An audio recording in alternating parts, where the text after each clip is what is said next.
ગામડું મૂકીને સિટીમાં ગયેલા દરેક વ્યક્તિએ એક કામ તો કર્યું જ હશે, રખડવું. અને બસ આ જ વસ્તુને ફરી એકવાર યાદ કરાવવા માટે મેં આ વિડીયો બનાવ્યો છે. તો તમે છેલ્લે સુધી બન્યા રહેજો અને જોજો, તમને ગામડાની જૂની યાદો ચોક્કસ આવી જશે.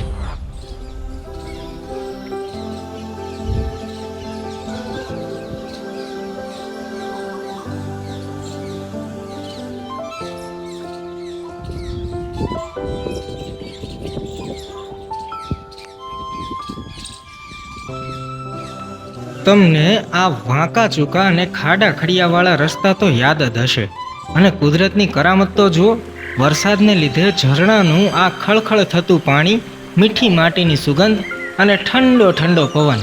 અને આ કુદરતના ખોળામાં તમે પશુ પક્ષીઓના અને નાના નાના જીવજંતુઓના અવાજ. બસ નહીં કોઈ ટેન્શન કે નહીં કોઈ માથાકૂટ. મન તો એવું થાય છે કે અહીંયા જ વસી જઈએ.